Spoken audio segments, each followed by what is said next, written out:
Hello, everybody. It's Professor Cruz again, and welcome to week 5.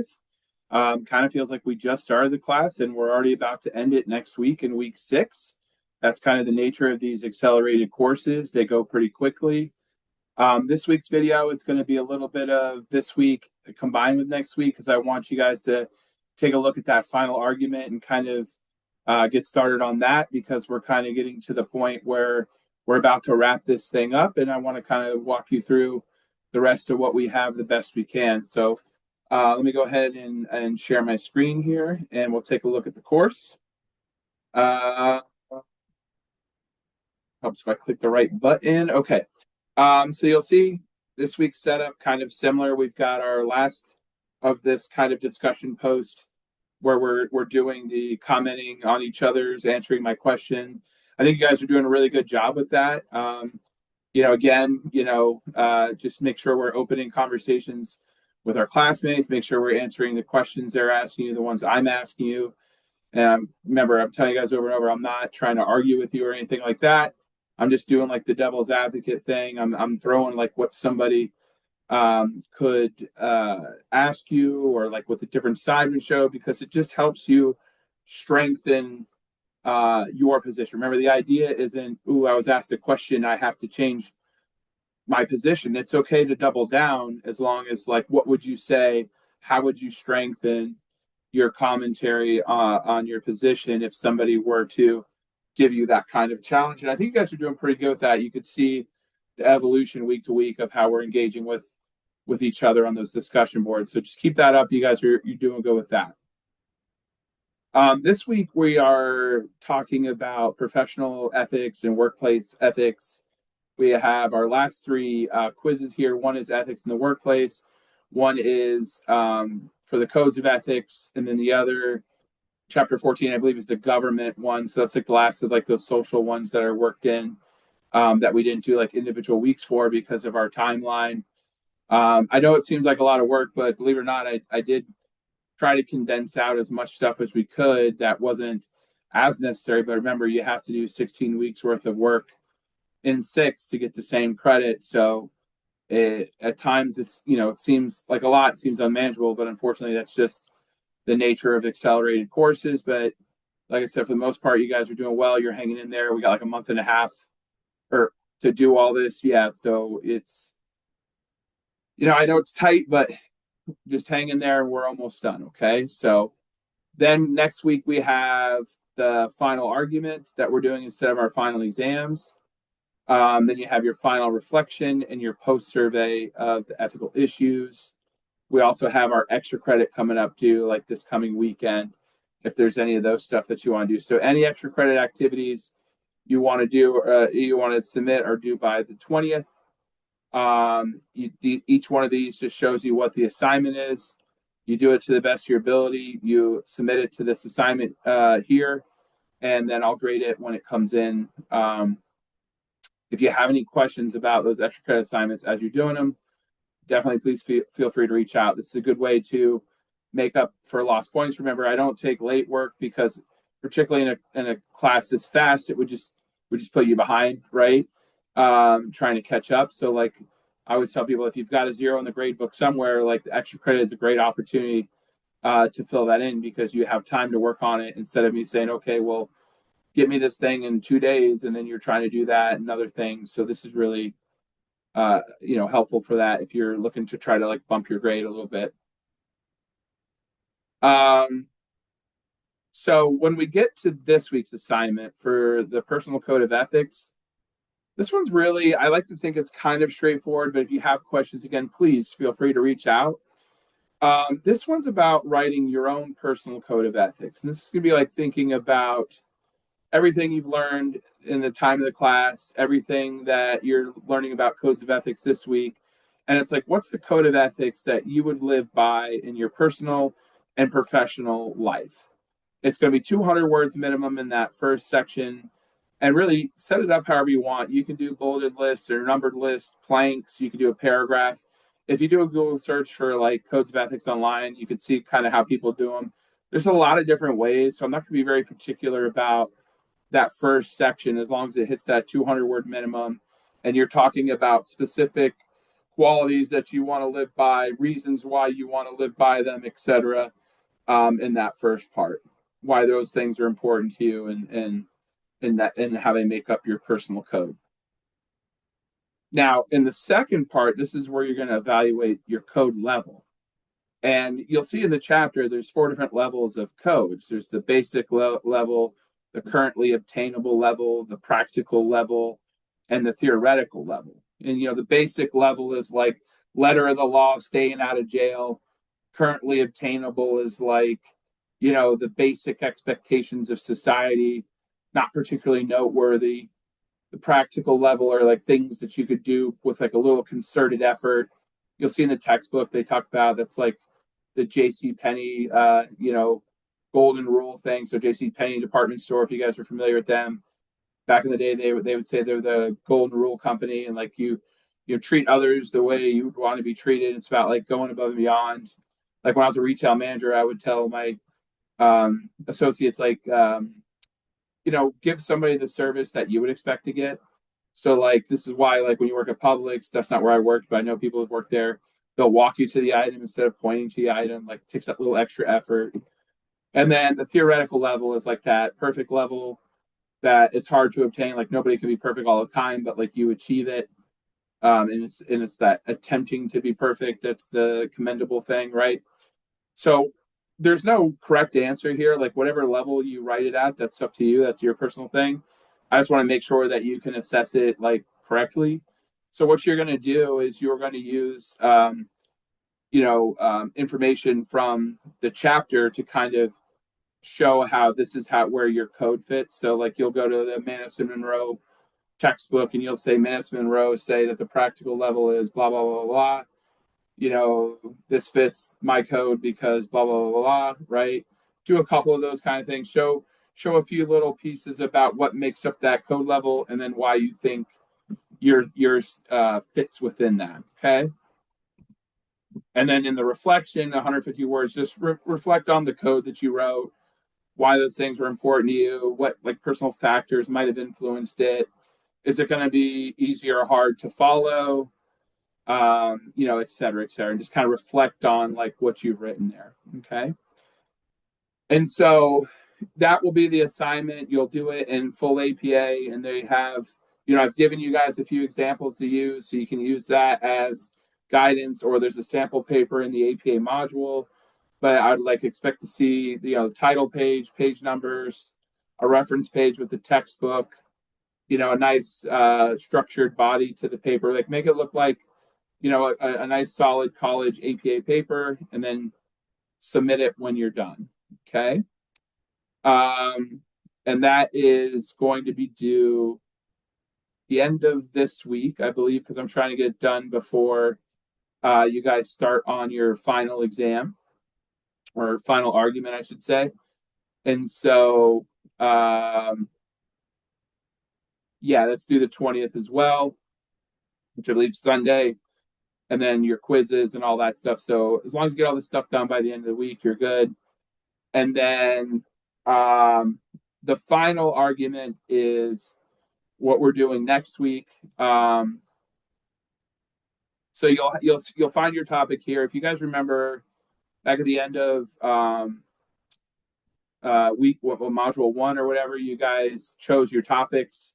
So these are the topics. There was going to be about 6 per topic. For the number of students we had potentially. Most people got their first choice. I think a couple people got their second choice. That's why it was important to rank them. But these are the topics that you're doing.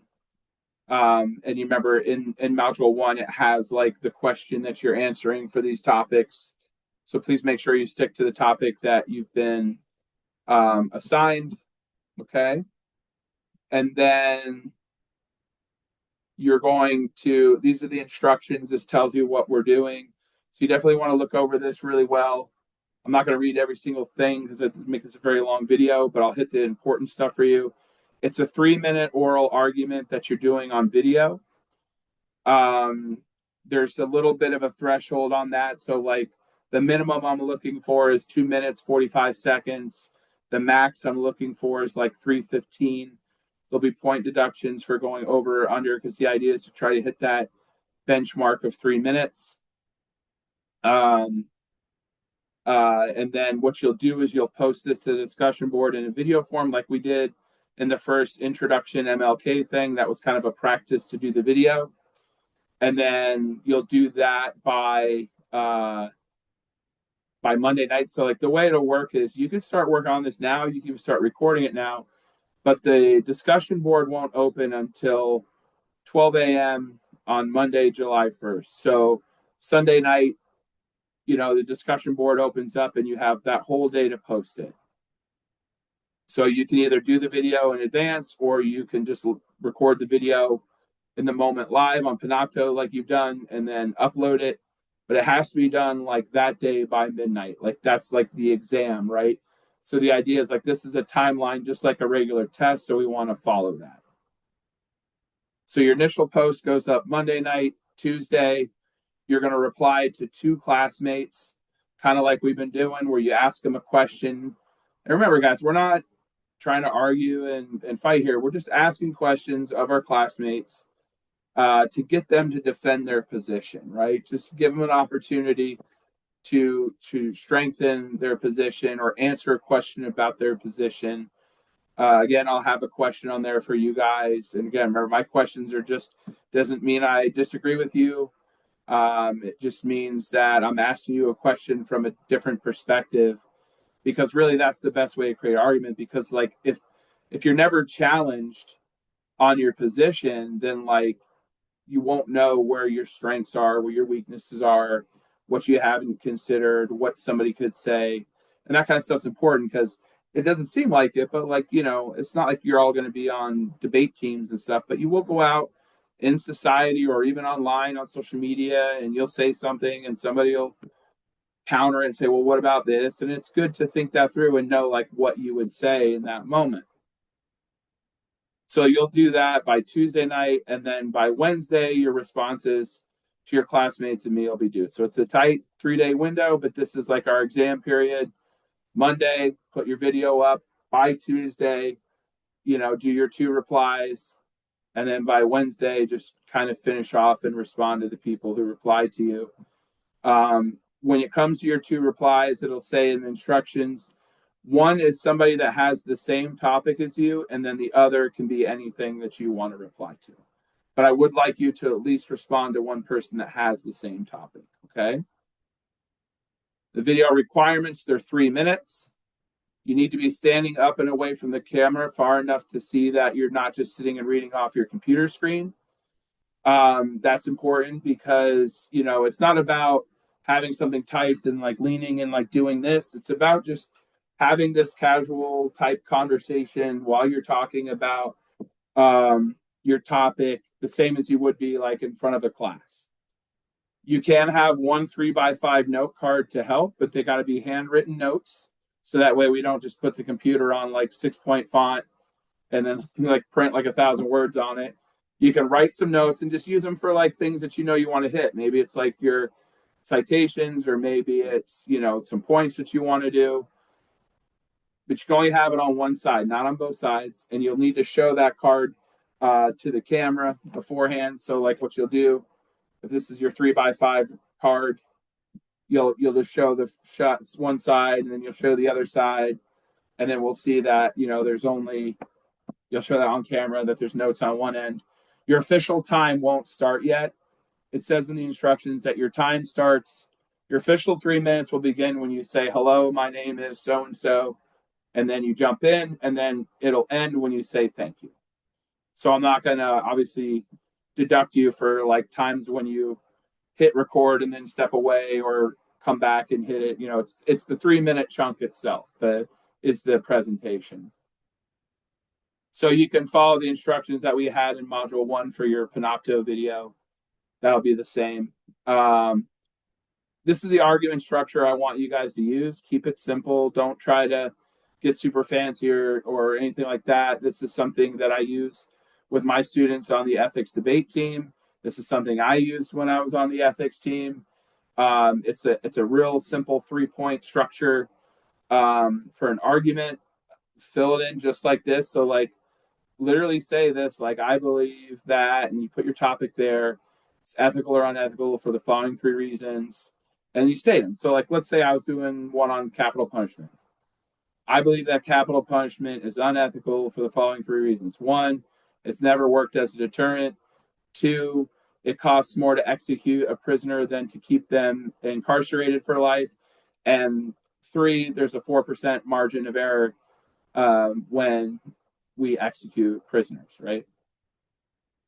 So you don't have to agree with me. There could be more topic points, but that's my position I'm taking. And I say it so from the very beginning, you know exactly what my argument is. And then when I get to the argument, I just follow through. I say, as to my first point, capital punishment is unethical because it's never been proven as a deterrent. And then I'm going to say some stuff to set up my research. I'm going to orally cite something. Now, orally cite means you say it out loud. So, like Smith and Jones, 2022, said that when they pulled X amount of, death row inmates and they knew death penalty was an option, only X% of them showed that it came into their consideration, blah, blah, blah, right? Whatever.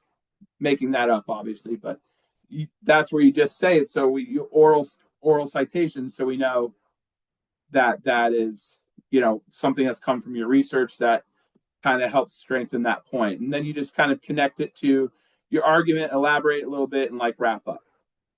And then you just go to your second point. As to my second point, capital punishment is unethical because it costs more money to execute a prisoner than incarcerate a prisoner. And then you do some research, and Baker 2020 says that on average it costs over $1 million to execute a prisoner through the whole process, where $250,000, or you could keep them in prison for 250 years for that same amount of money. I've done those calculations before, actually, right?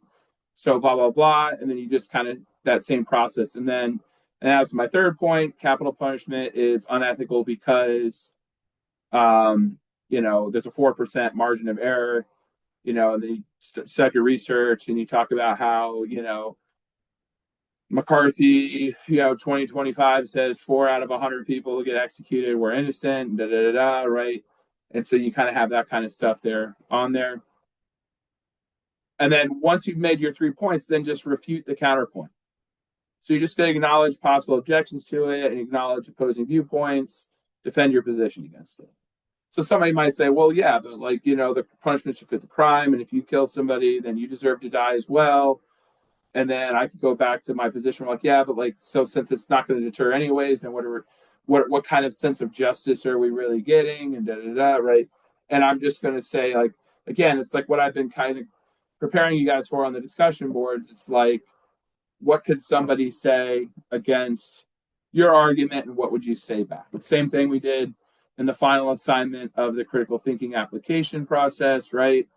Where it's here's something, here's my decision, here's 3 things people could say against my decision, here's what I would say to them as well. And then finally, at the last, you just do the conclusion. In conclusion, I believe that capital punishment is unethical for the following 3 reasons. 1, it's never been proven as a deterrent. 2, it costs more money to execute a prisoner than to incarcerate one for life. And 3, 4% margin of error with the people we execute. And then I say thank you, and then that's the end of it. Now, it seems a little bit repetitive, but that's on purpose. When you're making a good argument, you want to start with your position to show people what you're going with. You want to end with your position. So it's like the same thing when you're writing an essay, right? What's the last thing in your introduction is your thesis. The first thing, your conclusion, is your thesis. We're just stating our point and then reiterating our point at the end. And then everything in the middle is just making our point. So just follow this structure. It's a good 3-minute structure. Students in the past have had no problem meeting the time requirements when following the structure. So, just do that, okay? Make it easy on yourself. Then for preparing, you got your topic selected. Think about how you want your argument. Find your research. And then just practice. Run it through a bunch of times. Practice a bunch of times. Cool thing about this is you don't have to go live in front of a class. You just have to record the video. So if you want, record the video, watch it. If you don't love it, you can record the video, watch it. If you don't love it, you see what I'm saying? You can do it a bunch of times till you like it. The only thing is the one you turn in needs to be unedited. I don't want you guys chopping it up and editing it and making it perfect. It's not about that, but it is about being comfortable with it. So if you feel like you want to redo it a couple times, or if you do your argument and it's like 5 minutes and you don't want to lose those points, just go back and do it again. Remember, you have the whole day to do it. You have like a 24-hour day that day to post it. But again, this is something you could be working on before then as well, if you need to. Okay. And then, the guidelines, we're just looking for the presentation. It's not speech class, right? So like, I'm not like gauging you on your ability to speak. I just want to see the quality of your argument, the evidence that you use. We're looking for that your oral citations were properly used. So you say them out loud, like you say the authors of the year, just like you would like an APA citation. You just say them. Work on your time management. Make sure you hit those minimum threshold and you avoid the maximum threshold.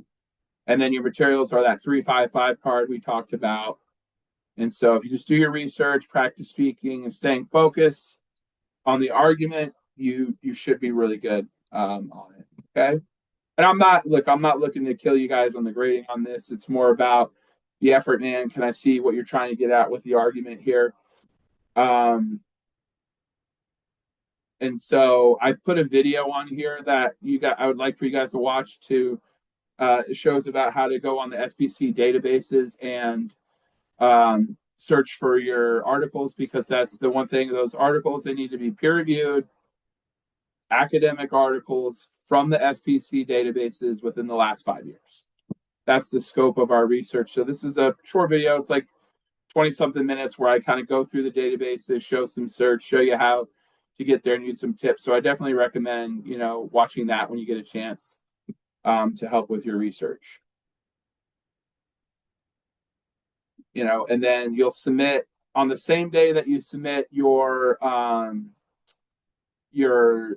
argument to the discussion board. You'll submit the sources to this Dropbox I talk about in that video. Basically, just make me an APA references page with the 3 sources on it in alphabetical order, double spaced, hanging indent, make them look real nice and clean. Upload it here. It's 25 points, so I could just make sure that your sources are from the databases. Otherwise, if I don't have them, it's just I don't know like what exactly you're using or whatnot. So just have those in there for me. Then let's see. That's where it'll post. You can't see that yet because it's not open, but that's the discussion board. The final reflection isn't open yet. That'll open up soon. The final reflection, it's just a short multi-paragraphed essay in APA format. It's a short response. The question is, what was this? Like you're at a dinner party 20 years from now and you're thinking about your freshman philosophy classes. You're talking about with your friends. What's the one thing you would remember? And I do really want you to focus on just one thing, because I'll tell you, my ethics class was, 22 years ago. And I know I liked it. I liked the teacher, but I don't remember like a ton of things from it because that's just the way it works. But the 1 or 2 things that stick out, like really stick out. And so focus on that. Okay. Follow those instructions. It'll open up at a certain date. I think it kind of like, I don't have it exactly, but it opens like over the weekend or something like that. It's not going to take you very long, but I don't want you guys getting to it too quickly because it is a final reflection. And if you do it like 2 weeks before the class ends, that kind of defeats the purpose of reviewing backwards. Remember, the problem with the week 6 is it's really kind of like a half week because grades are due Friday morning. So like I have to get all my grading done by Thursday, which means I need you guys to have all your stuff locked up by like Wednesday night, so I can get it done. Okay. Yeah. And then let's see. Let's go back here for a second. And then the last thing you have is you get the final reflection, and then you have the post survey of ethical issues. Remember, you did a survey in week one, you're doing the same survey again. And it just kind of compares like how your decision making has, changed over the time in the course. And you'll do the same thing where you do that screenshot and you upload it here, and then you get the points just for doing that. Remember, I don't even see the answers to these questions. These go to the department. So you just complete this, do the screenshot or the proof, upload it, and you'll get the points for that. And then that really gets us to basically the end of the course, right? And so, um, you know, through the end of this week, I know it's like a lot of stuff, but unfortunately, like I was saying since the beginning, that's just the nature of 6 weeks. Like I've tried to make the work as manageable as possible, but there's just a number of things I'm not allowed to get rid of that I have to do to keep the experience the same. So just stay on top of what we got here. Remember, we're down here in modules 5 and 6. So like today is what, the 13th, and a lot of this stuff is going to be done by like I think the 23rd. So between now and then, we just have to finish up the assignments you're working on this week. You do one more discussion post, a couple more quizzes, one more personal code of ethics Dropbox, our final argument and research, the final reflection, and that post survey, and then any extra credit you want to do. So as always, as you're going through, if you have any questions, please let me know. Hopefully these videos have been helpful for you. I think it adds like a personal touch to the class where you can see me, hear me. I can explain things to you and give you that opportunity. Because I know sometimes in an online class, you kind of feel like you're on your own because you're at home and you're working and you don't see other people. This is why I try to have the interactive discussion boards, the video introductions, the videos from me, so we can at least make it a little more human, a little more personal in the class. But again, if you have any questions, you can always reach out, email me, let me know anything you need. I look forward to seeing the rest of your assignments and seeing your guys' arguments you come up with. They're usually pretty good. So I like seeing your perspectives on these topics, and seeing why, it was something you were passionate to pick. So have a good week. If I don't hear from you, I'll see you next week for our final week. But just get some good work in this week and reach out if you need anything. And if not, just enjoy the week, and we'll see you for the final week next week. Bye now.